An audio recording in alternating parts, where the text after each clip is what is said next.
はい、今日はですね、夜遊びの、アイドルについての動画3回目でございます。今回は、歌詞についての、解説を、していきたいなと思いますので、よろしくお願いいたします。で、今回はですね、マーサリーさんとですね、ゆりかこさんのですね、アイドルの解説サイトを、参考にさせていただいて、おりまして、概要欄に、リンクを貼らせていただいております。で、これは、この動画はですね、アニメ、推しの子の、ネタバレも含んでおりますので、まだ知りたくないという方は、ご注意いただければなというふうに思っております。でですね、夜遊びという、グループはですね、一番最初の動画でも説明したんですけども、ソニーミュージックが、運営する、小説とかイラストの投稿サイトの、物語 .com に、投稿された小説を、楽曲化するプロジェクトから誕生しているということなので、この、アイドルという楽曲もですね、小説を楽曲化していまして、その小説はですね、アニメ推しの子の、スピンオフストーリーといえる45510という、短編小説を、原作としているんですね。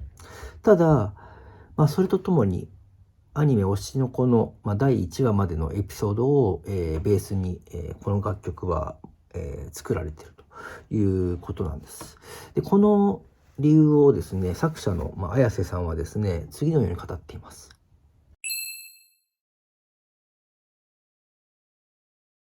もともと綾瀬さんはですね、推しの子の、原作漫画をすごく愛読されているということで、推しの子への、思い入れが、すごく強いということで、この、アニメの第1話の最後、すごく重要なシーンなんですけども、そこに、ついて、もう言及しているというか、そこも含めての楽曲にしているということで、推しのこのアニメの、テーマソングとしてもふさわしいような、楽曲にしているというような、感じですね。で、そもそも推しの子のストーリーっていうのはですね、どういうものかというとですね、田舎でこう産婦人科医をしている、主人公というか、五郎のもとにですね、人気アイドルグループの、B 小町という、グループですね、のセンターである、五郎の推しである、星野愛がですね、双子の出産のためにこう来院したところからこう物語が始まると。で、それでいろいろあってですね、芸能界の表と裏を描いているアニメでございますと。で、それのスピンオフ小説の45510はですね、これはネット上でも、見れるので、ぜひ見ていただきたいなと思うんですけども、星野愛がですね、芸能界を去ってから、16年後を舞台にですね、していて、その愛とともに、B 小町で活動していた元メンバーの視点で、描いた、愛の人物像を描いた作品となっているというようなことでございます。で、ちょっと歌詞の方を、探っていければなというふうに思ってます。で、この歌の歌詞はですね、3部構成になっていてですね、3つの視点でアイドル星野愛のことを、描いているんですね。1つ目はファンの視点。2つ目は、B 小町の元メンバーの視点。で、3つ目はですね、星野愛本人の視点というふうに、なっております。で、まずはこう1番ですね。これはファン視点からの愛となっております。ここはイントロにあたる、ラップの部分でして、完璧で天才的なアイドル星野愛を、説明紹介しているというような、感じでございます。次はですね、45510の中でも描かれている、星野愛のライブ配信の様子を歌詞にしているという感じです。ファンからこう矢継ぎ早にこう繰り出される質問を、のらりくらりと交わしていってですね、何を聞かれても、定型文のようにこう返答しているもののどこか明るい、そんなこうギリギリ本質が見えないような、星の愛の、回答にですね、ファンたちは、どんどんこう興味が増していくというような感じでございます。で、次はですね、この1行目のセリフはライブ配信の時に恋バナについて愛が語っていた、内容をセリフにしてますね。そんな本当か嘘かわからないようなミステリアスな魅力で、星野愛のファンっていうのはますます増え続けていっているわけですと。で、ここはサビの部分ですね。ファンから見た星野愛っていうのは唯一無二の存在で、今後星野愛以上のアイドルは現れないんじゃないかなという、気持ちを、歌詞にしております。で、最後の嘘でもそれは完全な愛と。この愛っていうのは星野愛の愛と、瞳の愛と、愛情の愛がかかっている、トリプルミーニングというような、ワードになっているかなと思います。で、ここまでがファン視点の、星野愛ですね。で、次は2番目です。2番はですね、B 小町の元メンバーからの視点になっております。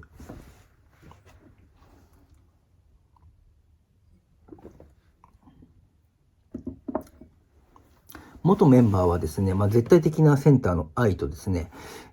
彼女のバックダンサーとして引き立て役にさせられている、自分というものを自虐的に語っているんですね。で、グループの人気は、全てがあの子のおかげなわけないというふうに思い込もうと、しているんですけれども、激しい嫉妬心はそのネタじゃないからこそ、愛が弱音を吐いて本心を見せることを、許さないという感じです。弱い彼女を見てしまうとですね、そんな彼女に負けている自分が許せなくなっちゃうからなのかなと。だから常に完璧で誰よりも強い君で、いてほしいと願っているというような、複雑な心情を語っている、ところかなと思います。で、次は、サビのところですね。愛は元メンバーから見ても最強で無敵のアイドルなんですね。弱点なんて見当たらないと、言いつつ、本音としてはですね、彼女の弱点を見たくないわけです。本当の彼女なんてどうでもいいから、いつでも、自分たちの思い描く唯一無二の本物の愛でいてほしいと。そんな思いを、歌詞にしているわけなんです。すごく、元メンバーの、気持ちっていうのは複雑だよねっていう。嫌いは嫌いだけど、でもやっぱり強い本物のアイドルとしていてほしいと。そういう愛だからこそ負けたとしても、なんていうかな、諦めがつくというような、表現者というか、アイドル独特の感性を語っている、ところかなというふうに思います。で、3番目ですね、星野愛自身の、視点になってきます。